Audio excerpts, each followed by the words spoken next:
आपको लगता है कि मध्य प्रदेश की शिवराज सिंह चौहान सरकार वाकई में अपने कर्तव्यों का सही निर्वाह कर रही है? यदि नहीं तो महेश्वर तहसील के अंतर्गत आने वाले ग्राम बड़दिया में प्राथमिक स्वास्थ्य केंद्र की यह घटना देख लीजिए, जो शायद 8वें अजूबे से कम नहीं है।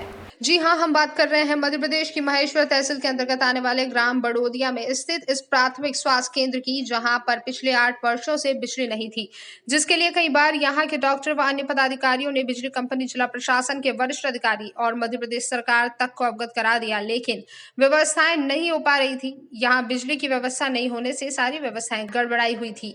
अस्पताल कर्मचारियों द्वारा कई बार अपने वरिष्ठ अधिकारियों को सूचना देने पर भी कोई सुनवाई नहीं हो रही थी। अस्पताल कर्मचारी बिजली को लेकर बहुत परेशान रहते थे। दवाइयां व इंजेक्शन आदि को उचित टेम्परेचर में रखने के लिए फ्रिज आदि की जरूरत पड़ती है, लेकिन बिजली की व्यवस्था नहीं होने के कारण कई बार परेशानियों का सामना करना पड़ता था। बदड़िया के पास और भी अनेक गांव हैं जो इस अस्पताल पर भरोसा करके आते हैं। इस अस्पताल में अभी कोविड-19 के टीके भी लगाए गए हैं। यहाँ पर भारी गर्मी की वजह से टीकाकरण कराने आए लोगों को बिजली नहीं होने से भारी परेशानियों का सामना करना पड़ा। करही के नायब तहसीलदार राहुल जावर को जब इन समस्याओं के बारे में पता चला तो उन्होंने तत्काल वरिष्ठ अधिकारियों को अवगत कराकर बड़रिया प्राथमिक स्वास्थ्य केंद्र पर बिजली की व्यवस्था मात्र 1 दिन में ही करा दी। अब सवाल ये उठता है कि क्या बाकी के कामचोर अधिकारी अपने कर्तव्य का निर्वहन नहीं कर पा रहे थे? कर्तव्य की याद दिलाने के लिए क्या स्वयं शिवराज सिंह चौहान को यहाँ आना पड़ता? जाहिर है, ऐसे कामचोर अधिकारियों के कारण प्रदेश सरकार हर बार बदनामी झेलती है। नायब तहसीलदार की इस पहल की लोगों ने व अस्पताल कर्मचारियों ने बहुत प्रशंसा की व आभार मानकर धन्यवाद दिया।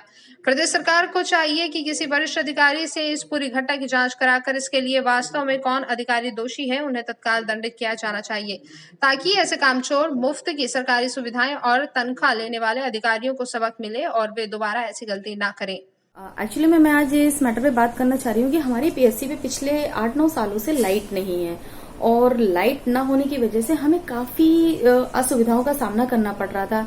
जैसे कि पेशेंटों को परेशानियां होती थी, गर्मी में उन्हें बैठना पड़ता, उन्हें लाइट पंखा नहीं मिलता था, पानी नहीं मिलता था, स्टाफ तो परेशान होता ही था। साथ में कुछ दवाइयां ऐसी होती हैं जो एक टेम्परेचर उनका सेट होता है, जैसे टीटी है, रेबीज वैक्सीन है, स्नैक्स बाइट्स हैं और भी ऐसी चीजें हैं जो एक टेम्परेचर सेट पे ही रखा जाता है, जिनको फ्रीज की जरूरत होती है। और फ्रीज की जरूरत इसलिए फ्रीज की जरूरत होती है और फ्रीज को चलाने के लिए लाइट की जरूरत होती थी। तो पिछले 8 सालों से प्रॉपर मेंटेनेंस नहीं हो पा रहा था और काफी समस्याओं का सामना करना पड़ा था। कोविड के टाइम में ऐसी इतनी ज्यादा समस्याएं आई कि हम लोग फेस कर करके परेशान हो गए थे।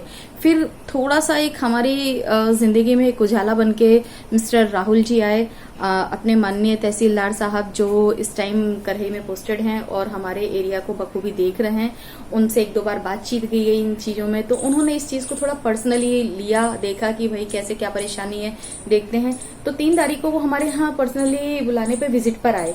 जब उन्होंने हमारे यहाँ आकर हमारे पीएससी को देखा और उन्होंने ये सारी चीजें देखी, उनको लगा कि हाँ यहाँ पे तो बहुत जरूरत है लाइट की, तो उन्होंने पर्सनल लेवल पे अपने सोर्सेज घुमाए और चारों तरफ उन्होंने बातचीत करके 2 दिन के अंदर हमारे यहाँ लाइट प्रोवाइड करा दी। आज उनको इस चीज के लिए पर्सनली थैंक्स मैं और मेरे स्टाफ की तरफ से बोलना चाहूंगी कि अगर सर नहीं आते और वो प्रॉपरली विजिट नहीं करते तो शायद हमारे यहाँ लाइट नहीं होती, क्योंकि हम लोग 8 साल में बहुत परेशान हो चुके थे। बहुत कोशिश की कि जिससे कि हमारे यहाँ लाइट आ जाए, हम लोग कामयाब नहीं आए, लेकिन फाइनली सर के आने से और उनके कोशिश करने से उनकी कोशिश कामयाब हुई और हमारी लाइट आ गई। तो thank you so much sir कि आप हमारी विजिट पर आए और आपने आकर हमारी लाइट की परेशानी दूर की, जिसकी कह सकते हैं कि जिस चीज के लिए हम थैंक्स भी बोलने बहुत कम पड़ेगा। अगर शायद आप विजिट पे नहीं आते तो ये सब पॉसिबल नहीं हो पाता। पिछले 8 साल से नहीं हो पाया और आगे भी नहीं हो पाता।